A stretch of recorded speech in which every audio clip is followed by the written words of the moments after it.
Welcome, Sasha Tsipakov from Creston, Paris 6. And Sasha's going to talk to us this morning about sparsity oracle inequalities. Okay.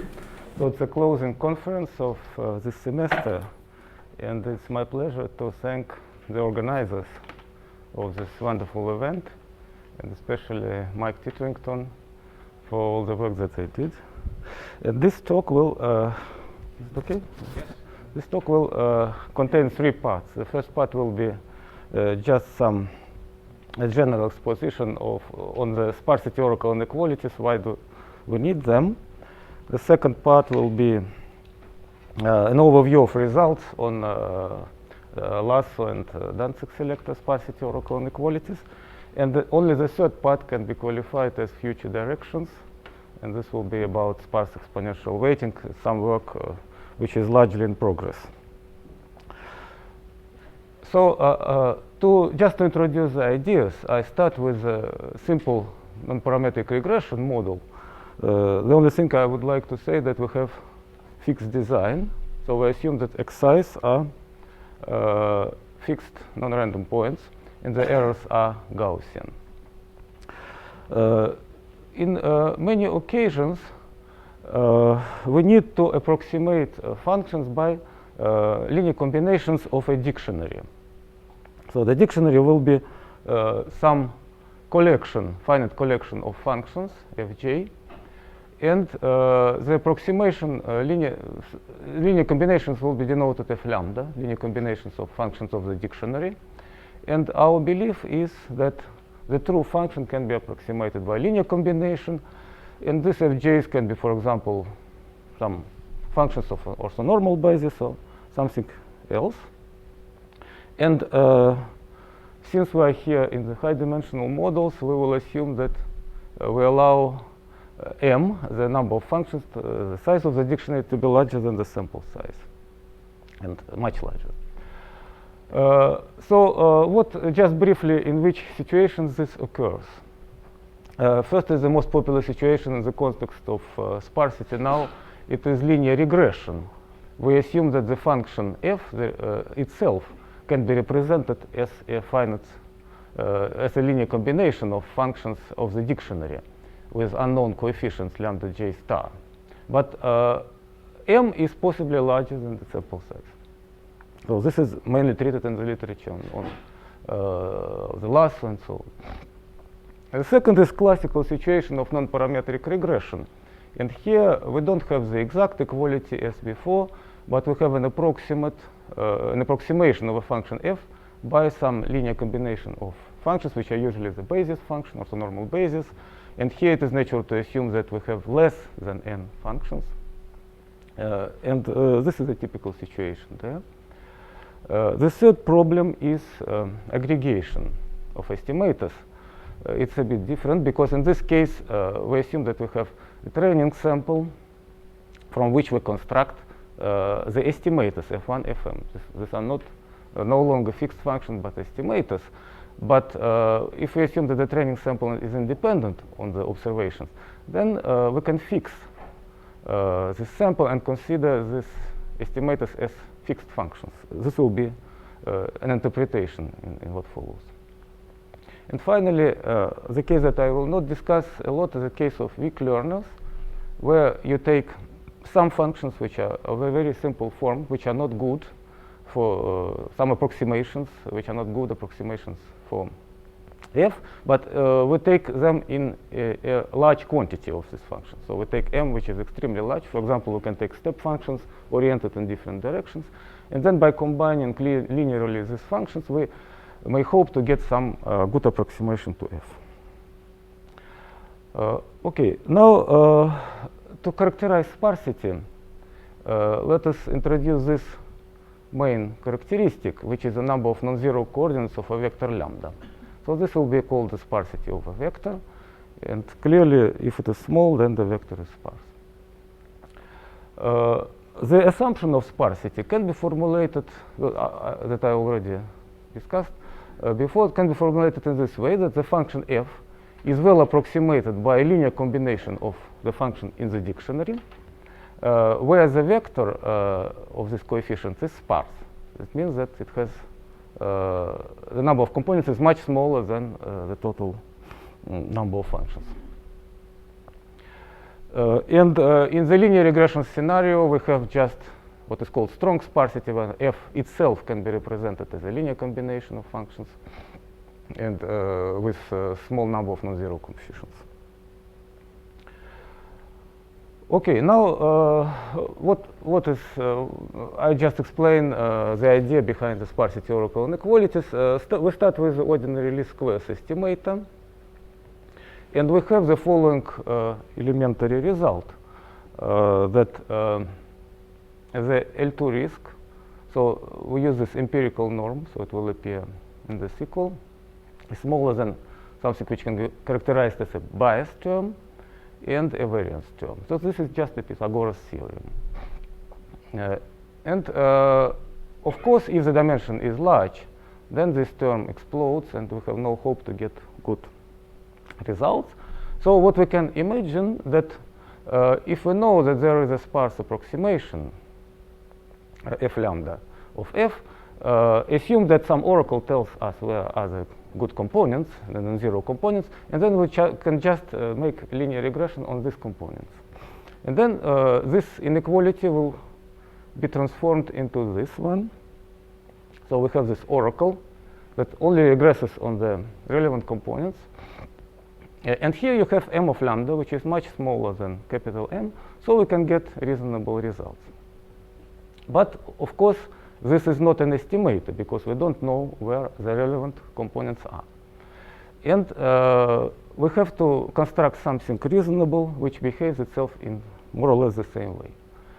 So what is the way to do this? We just do in a simple way. We substitute the unknown coefficients by some statistics constructed from the data. And we would like to find lambda hat, some estimator, such that we have this inequality. So I don't explain what this sign means, approximate inequality. You will see later what happens. But we cannot do exactly this. So we can do something which is a bit rougher. And this will be called sparsity oracle inequality. We can prove that up to some logarithmic deterioration, up to some constants here, for many methods we can get such kind of inequalities. Now the question is what are the best methods, and we will discuss it later. So this logarithmic term is inevitable. One can show it for the simplest diagonal sequence space models. And in some sense it is symbolic here because it is not always log m, but some slowly growing term that will appear, but I just write it for simplicity log m. And one point which is interesting is to get a sharp sparsity oracle inequality, which corresponds to the leading constant 1. We will see why it is interesting. And just a brief remark that this is inequalities in expectation, but one may think also about inequalities that are usually appears in learning theory when you have with probability close than 1 such inequality. Okay, now assume that for the moment assume that we have this inequality. We have some estimator which is very nice, which satisfies this sparsity oracle inequality. What can we get with this? First of all, the simplest observation, if we go here and take, here you have the infimum over all lambda in Rm. You can just replace it by one particular lambda, which is the true lambda when we have a linear regression. So if we have a linear regression, that f equals to f lambda star, and then we can choose minimum, we can choose just lambda star, and this bias term disappears. And then we get this rate of convergence, which is what we desire to get in linear regression models. We can also treat the case when there is a bias in linear regression. Then f itself is f lambda, and we can have some bias term. Then the classical setting of non-parametric regression, it is standard to suppose that if we take, for example, as a dictionary some spline functions, some orthonormal basis functions in general. Then taking m first functions, we can approximate with the rate m to the minus beta, where beta is, roughly speaking, the smoothness of the function f. And m is typically, m is smaller than, in this situation, smaller than, capital M is smaller than n, the sample size. Now, what we can do, we can split, again, if we look at this inequality, we can split infimum, the infimum over all lambda into slices, slices indexed by m, and in each slice, we consider the first m coefficients, first m non-zero coefficients and other coefficients 0. Then the number of non-zero coefficients is small m in each slice, and this term is bounded in this way.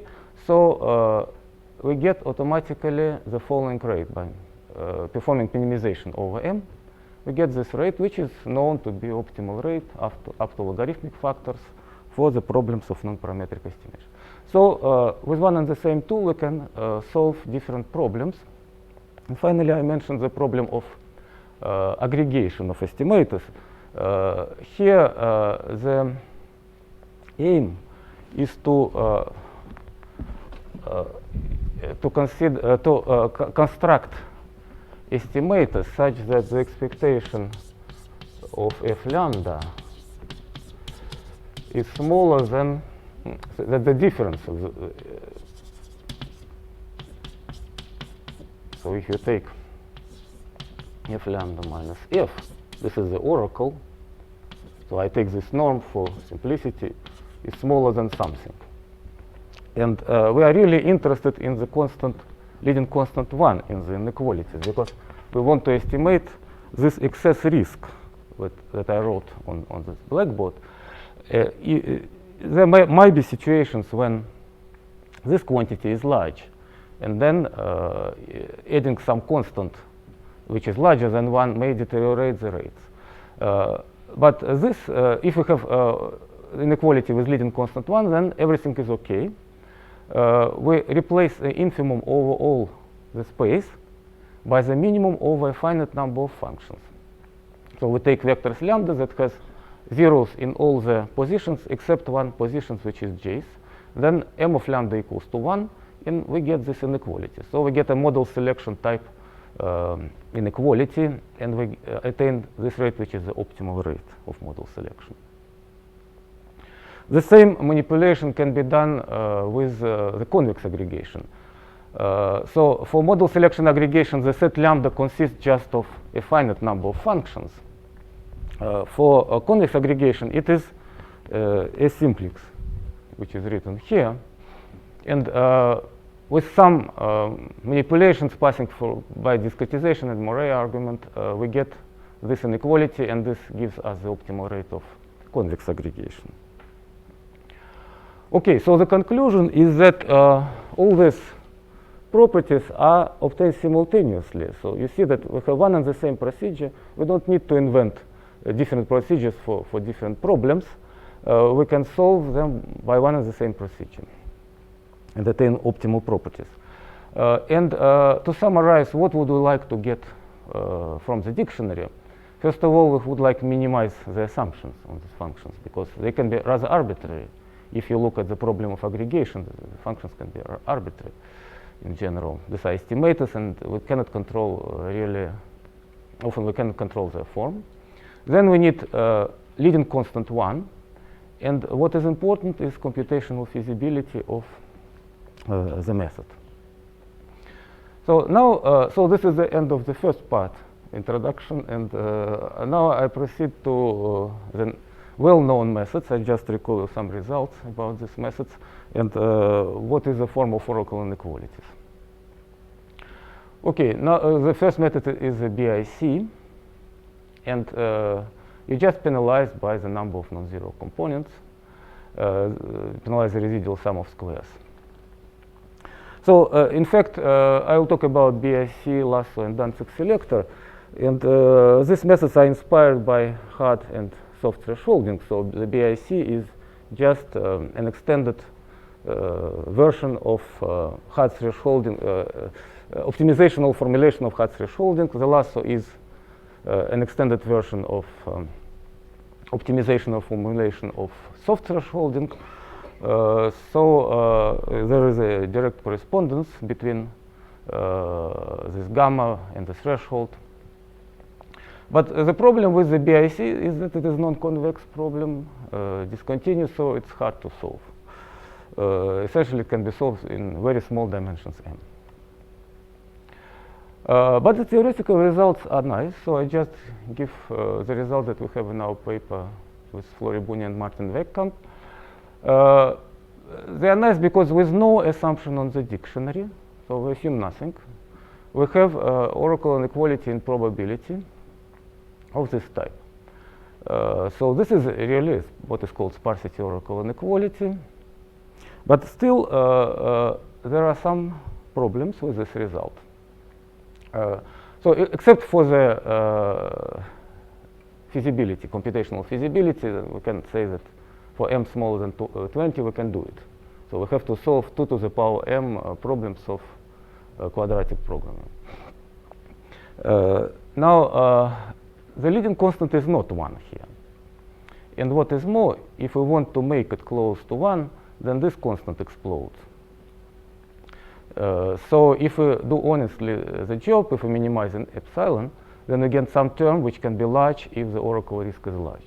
So this is essentially this is a property of any penalized method.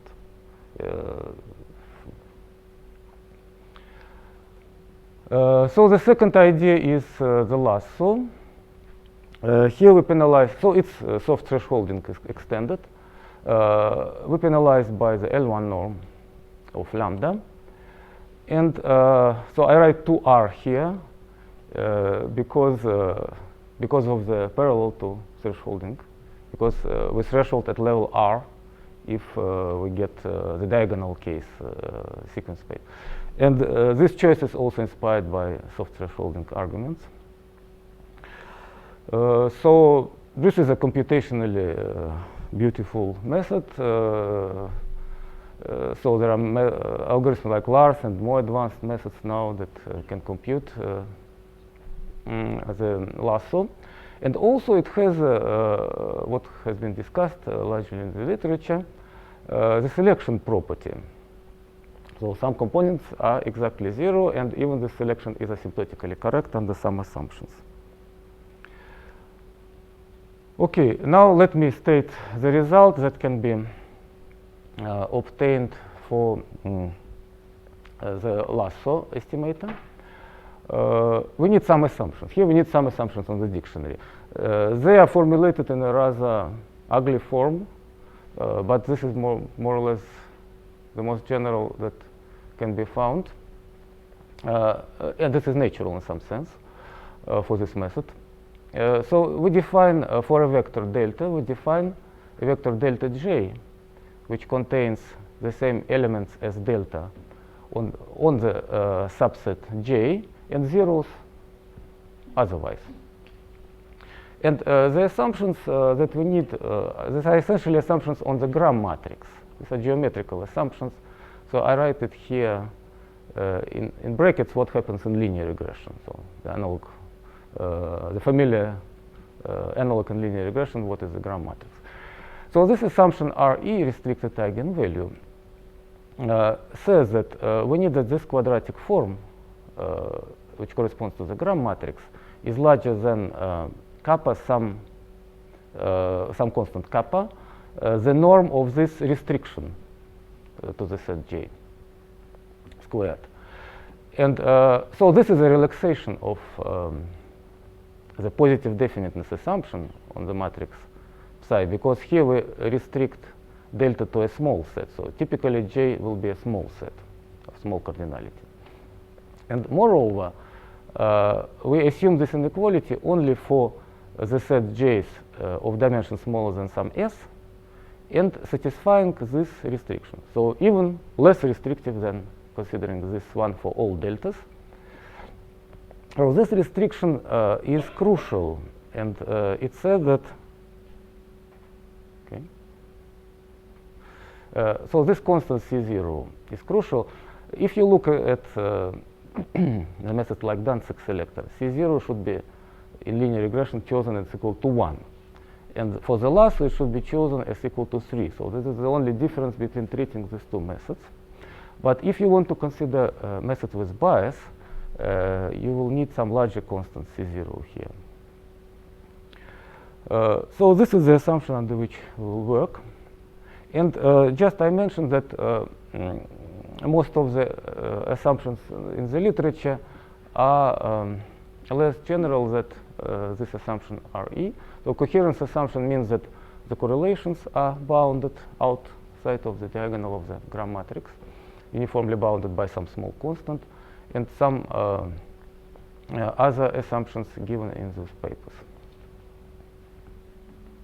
Okay, you will see now the result about sparsity, or what can we get for the lasso estimator. So in fact, we take this assumption with C0 equals to this. So we fix some epsilon, and this epsilon will appear in the inequality. We take the tuning constant, which is classical. We can take a larger tuning constant also. And then for all S sparse vectors, so under this restriction, we have this inequality. So in some sense, it is much less general than for BIC, because we only restrict ourselves to S sparse vectors, not to all the Rm. We have also this problem with this constant. But what is more, and this is boxed here, this kappa appears in the denominator. So if our matrix has not a good eigenvalue properties, then everything explodes. You can imagine, for example, the inverse problems where this kappa goes to, it depends on n, and it goes to 0. So then you get even incorrect rates for inverse problems. Okay, let me illustrate it on the example which is known to for everyone who is here. Linear regression that was discussed yesterday in the talk of Nikolai Mainshausen. So we have this particular model now.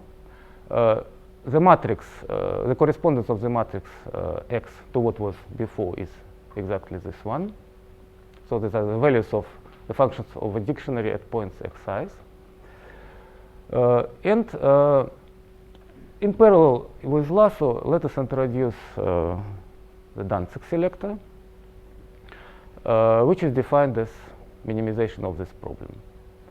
In fact, the lasso also satisfies this inequality, which is called, with high probability, which is called the Danzig constraint.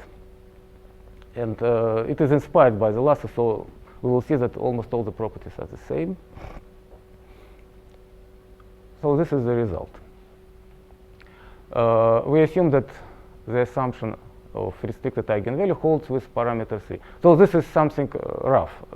It can be more precise, because for Danzig you need only one here. But say with parameter 3 it works. So if you have it for 1, that you have it also for 3. And we take either lasso or Danzig selector, so for either of these estimators. Then with high probability, we have the sparsity oracle inequality. So we have no bias. So this translates as inequality for the prediction loss. And we also have the inequalities for LP loss. Again, you have the constant kappa in the denominator. So again, you have this deterioration of the rate due to bad dictionaries. And the result of Candes and Tau is a special case of this inequality for p equals 2 and Danzig selector and some conditions given in their paper. So I just mentioned also the very nice result by Karim Vnisik, who is here, and who extended this to L infinity norm. So he gets this rate. This is the optimal rate, in fact. You have no factor depending on the small dimension here. And also this allows to prove that, and he proves this both for Lasso and Danzig estimators, and this allows to prove that the thresholded versions of these estimators satisfy the selection properties. So if you have this selected set for an estimator, it coincides with the selected set for the truth, with probability going to 1 if you have this condition. And so this condition, I just go back to the discussion that Nikolai was giving yesterday. This is important in proving the conditions like this are important in proving the result on selection. So this is not a subject of my talk, but this is a side remark. And if you just take a pure lasso, at least I haven't seen the results that can prove selection properties when lambda j is allowed to have this value. It should be multiplied by the number of non-zero components. And this is probably the reason why in practice people understand that one should take two-stage procedures and take something else, because lasso selects too many variables when the vector is moderately sparse. Okay, so to summarize this part, we get some disadvantages of these methods. First of all, that lasso holds under sparsity oracle inequalities for the lasso hold under very restrictive assumption on the dictionary, and this minimal eigenvalue is important, minimal restricted eigenvalue. And this assumption should be stated in terms of S. S is the number of non-zero components. We don't know this number in advance, so we have to say that for some S we can do good, and for some we cannot do good. And also there are counter examples, for example, in the paper by Candace and Plan, showing that these assumptions, if they are violated, then the prediction loss goes to infinity. And the theoretical disadvantage that I guess probably for all the penalized methods, the leading constant in sparsity oracle inequalities is not 1. For the Danzig selector, you have seen that the properties in linear regression are essentially the same. But if you go to the bias case, it is even worse, because for the Danzig selector, we have to assume that when you have a bias, that the function belongs to the Danzig constraint. So we need that an additional assumption that the true function f, which is not now f lambda, satisfies the Danzig x lambda satisfies the Danzig constraint.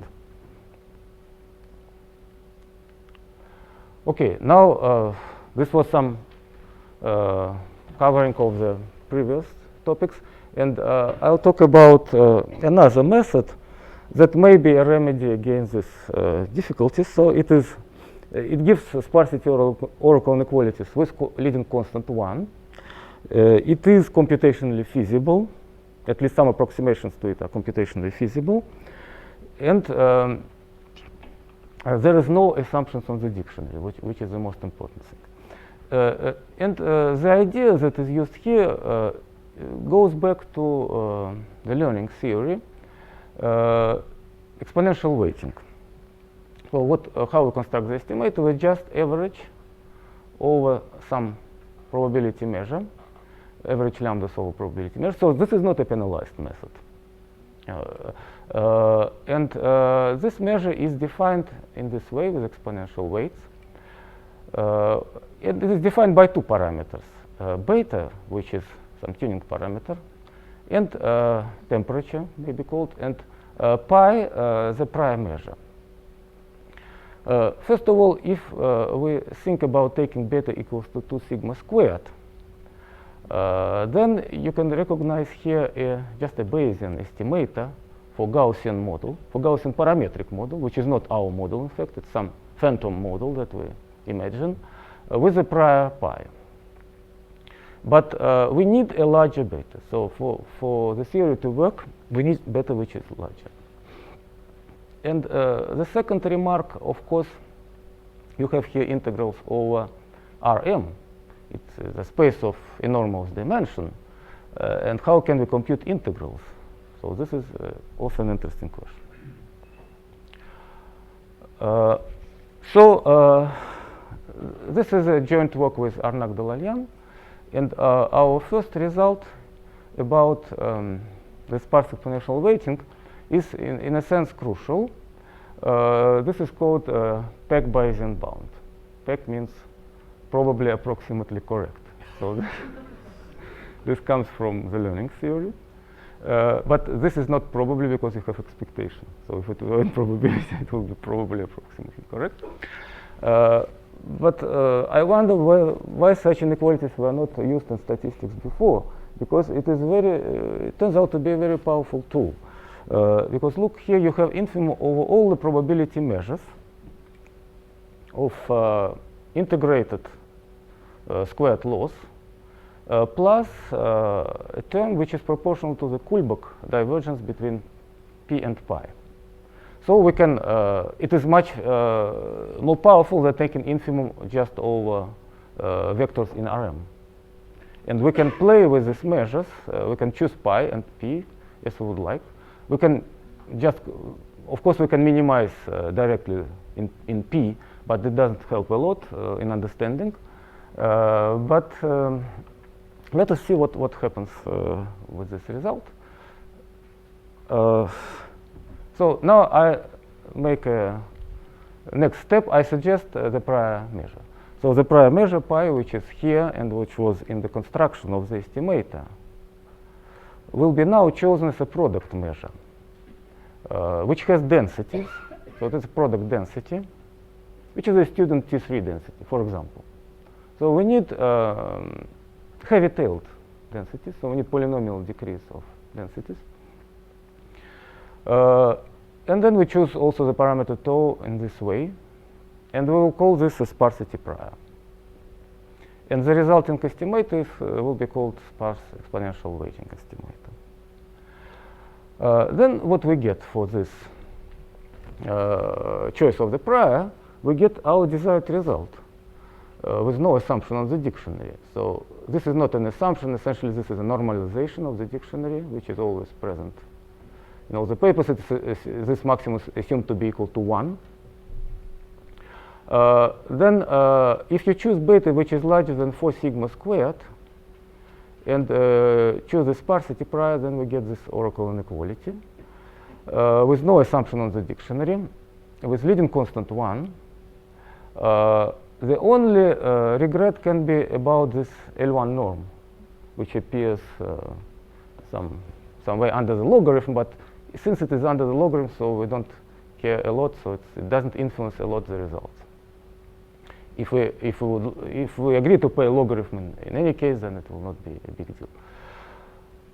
And we will see it at the end that it is possible to compute this estimator in a fast way, at least when the sample sizes are about 1,000. When the dimensions about 1,000, it's possible to compute. So just some words, because it's an important point. Why do we get this result from this inequality? What do we take? We take the prior. So our prior is pi of theta, and we take now p as a measure, shifted measure. So we shifted by an arbitrary theta star in Rm. Because we can take any p we like. And then here we get a quadratic form in lambda. So you get, sorry, it's lambda.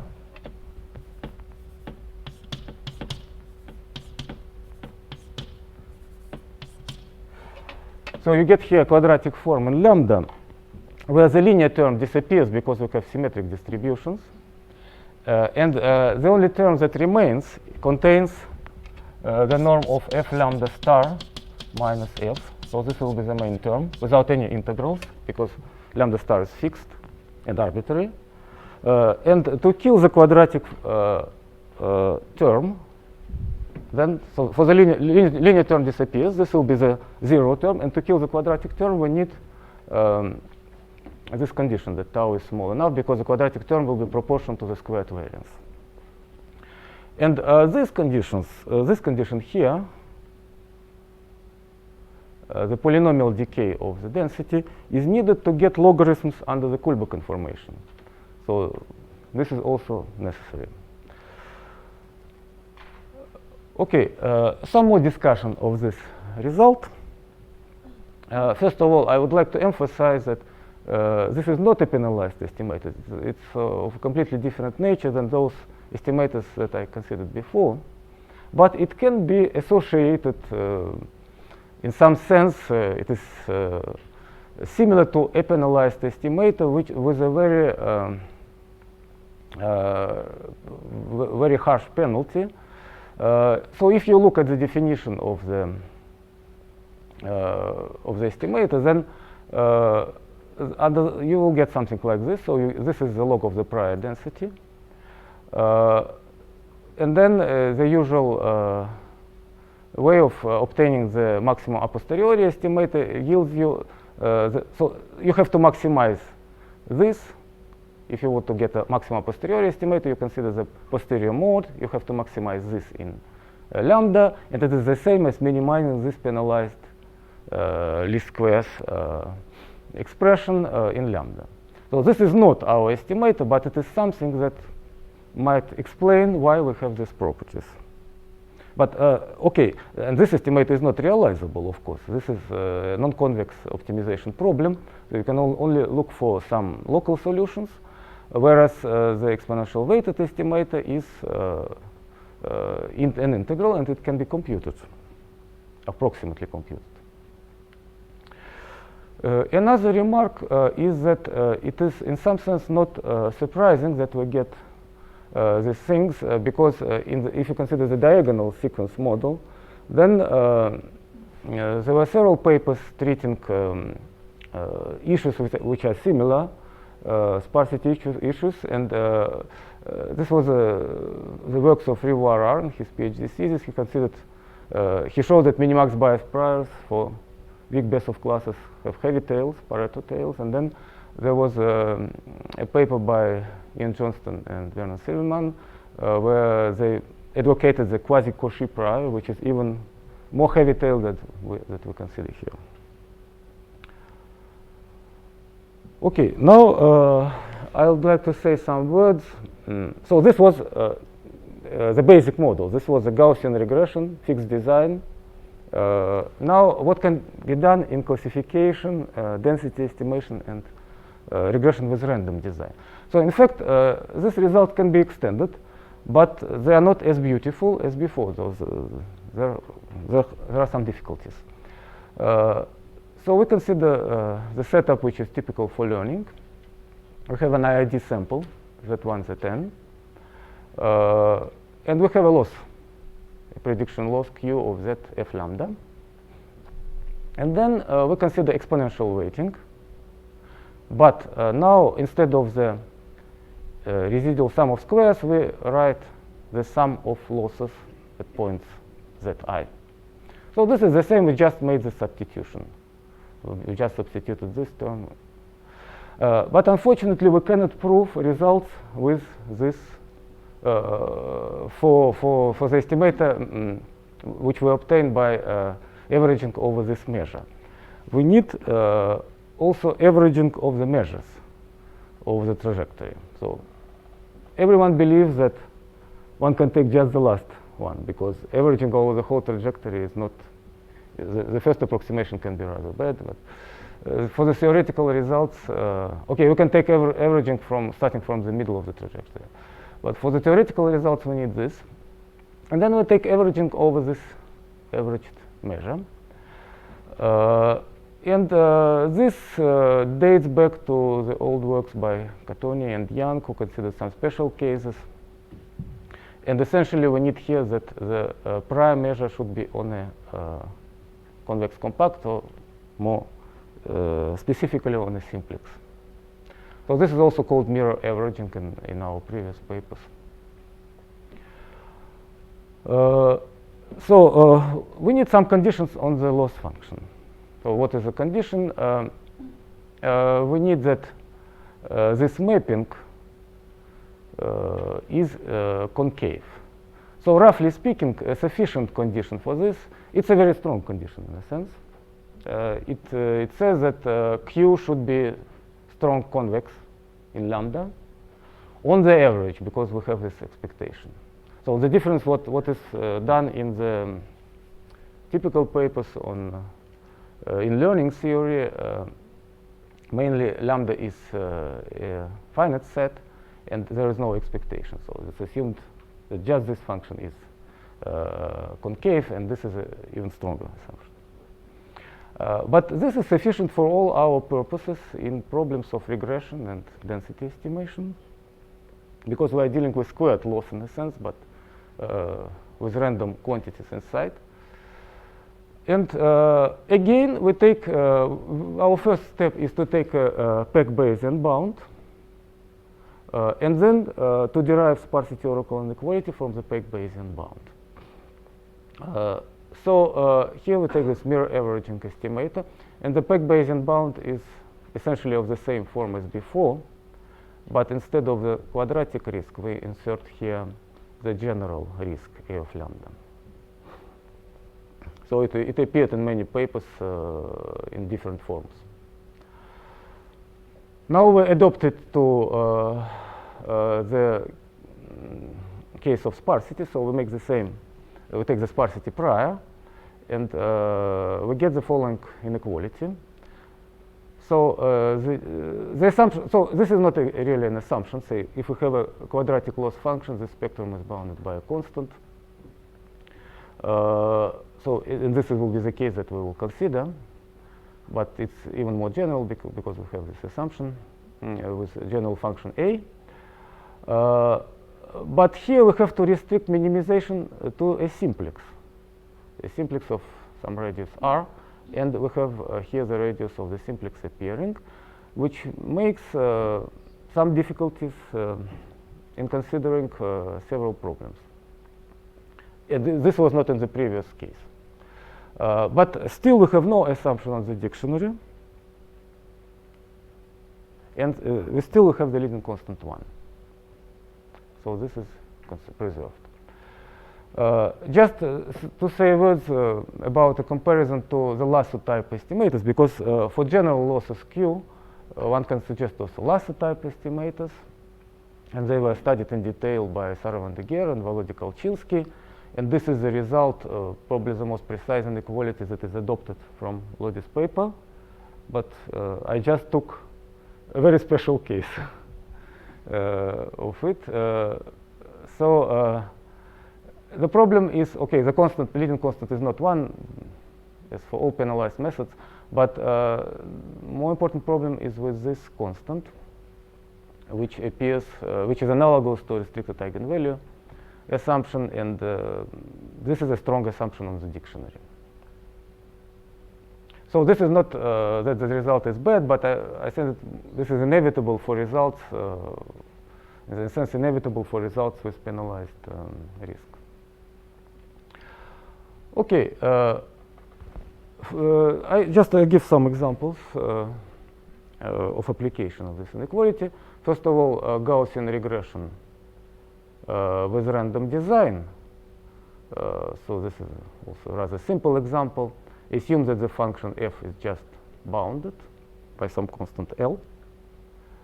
Then we also assume that the functions of the dictionary are bounded, nothing more. And take the function, the loss function, which is just a quadratic prediction loss, y minus f lambda of x squared. Then it is well known that we can express the expected loss as the L2 distance with respect to the measure x of the xi's plus some constant. L2 distance from f of lambda to f. So it's essentially L2 distance of lambda, but with respect to a measure. And then the oracle inequality is of this type. Again, leading constant 1, minimization over simplex, but beta should be larger than this. So we should take beta larger than the maximum of the functions. So similar results are proved in the density case. So now Z is a random variable with density f, with bounded density f. Also the dictionaries, functions in the dictionary are bounded. Then we take a loss function of this form.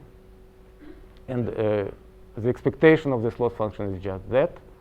So up to a constant factor, a norm of f squared, which doesn't depend on lambda, we have the L2 norm. Now the L2 norm with respect to the Lebesgue measure, L2 loss. And the result is absolutely similar to the previous one, but the only difference is how to choose beta. So we can get such results also for classification problems and for some other problems, for additive models. Okay, the question is that we have these nice theoretical properties and whether we can compute this estimator, because we have this integral over Rm. And it turns out that we can compute it. And just some words about this computation, about the method of computation. So consider just this linear regression case, standard linear regression case. And let us write our estimator as this integral with respect to the density, posterior density, which is of this form. So you have this function v of u inside. And then it is well known that this density g of u is the invariant density of the Langevin diffusion, which is given by this formula. W of t is the m-dimensional Brownian motion. So in fact, we have a temptation to discretize this stochastic differential equation and to use the averages of these values as estimators of we use the averages as estimators of this mean. So in fact, this is a discretized version. Then we take just averages over a large enough interval t. This is a fact which we don't prove. So this is we have approximate sign, but it approximates the integral. So this is the effect of numerical probability. When h is small enough, then we approximate this integral. And this by ergodic theorem converges to this mean. So let us see whether the strategy gives something reasonable. And it turns out that if h is chosen very small, then we get reasonable results. So this is not a deep simulation study, but it's just to show that we can compute something in a reasonable time, and it looks reasonably and sometimes better than the lasso. So first consider the case of a nice Gram matrix. So we take the entries as Rademacher variables, and we take the vector of lambdas, which has only s non-zero components, first s non-zero components, and some parameters which are more or less imposed by the theory, except for this discretization. And then we get a selection result, which is not proved in our theory, but we get it. That if you take, say, for the first lambdas, you had non-zero values for the first 10 lambdas, and for other lambdas you have zero values. So you just get a very sharp selection here, and the computation is 30 seconds in this case. Because in fact this is not a difficult computational routine. You have to compute just some means.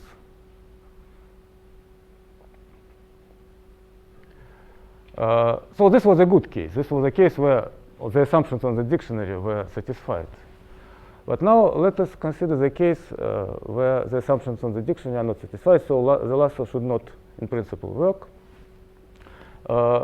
Consider a two-dimensional example. Say we have uniformly distributed variables on a square, and take our dictionary as just these indicator functions. Then it is clear that if we take function, say m, 225 functions, and we have n observations in 2 dimensions, so we very probably get that the columns are collinear of this matrix. And the vector is very sparse, so we say that we have only 3 components which are non-zero. And then we take also this Langevin Monte Carlo simulation with the choice imposed by the theory, very small h. And we get, so this is just the original signal. This is the values of y equals x beta plus psi plus noise. This is our noisy signals. And this is a result which is given by the lasso. So we didn't use advanced technique that Nikolai uses, but it was just the technique in R, which is available in R. And this is the result with exponential weighting aggregate. So you see that lasso has nothing to do with the original signal, and here you have something to do. So we didn't make a big computational effort to improve these results, but this just shows that we are following the shape of the signal. But we are mainly interested in the prediction loss, and in this example, the difference is 5 times between the prediction loss of the lasso and this aggregate. And the computation of this estimator is very fast. So I think that I stop here. Thank you very much.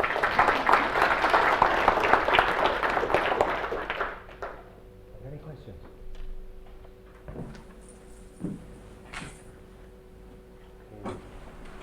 Yes, okay. I think this is really exciting. I mean, in our field, we use variational approximations to do where you use this Monte Carlo estimation. Did you try that as well? What do you mean You by have sparsity priors, and you upper bound the integral in a sense by a variational trick.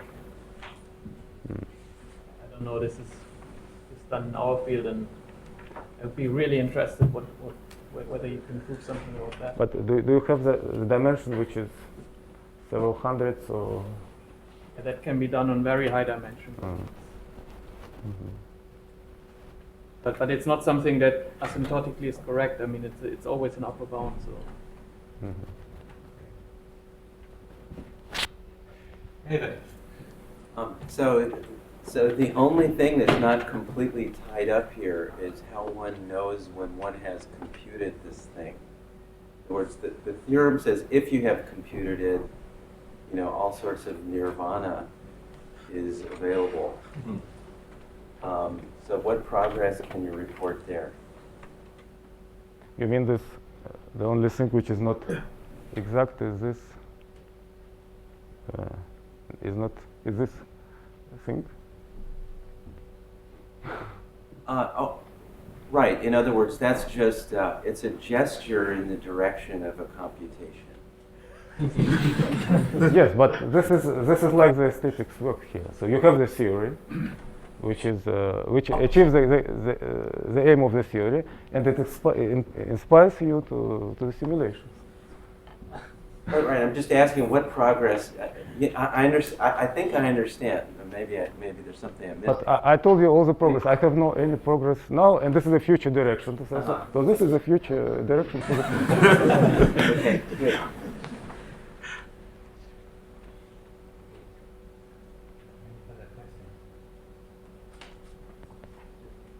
Yes, Peter.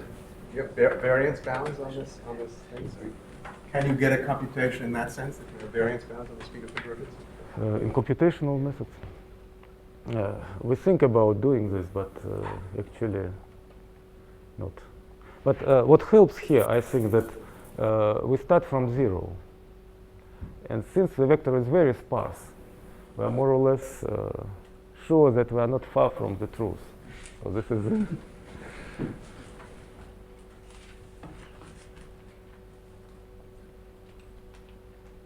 comment. I think one of the very interesting things about this is that it's the first example, from a Bayesian point of view, where the posterior mean is used as opposed to the posterior mode.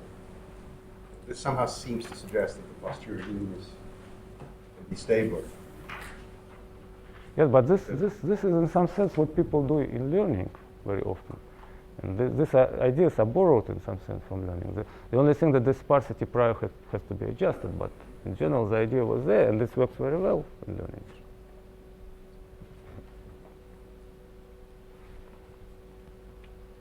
Okay. I think on that note, we'll end the first session for today, and thank you again. Thank you.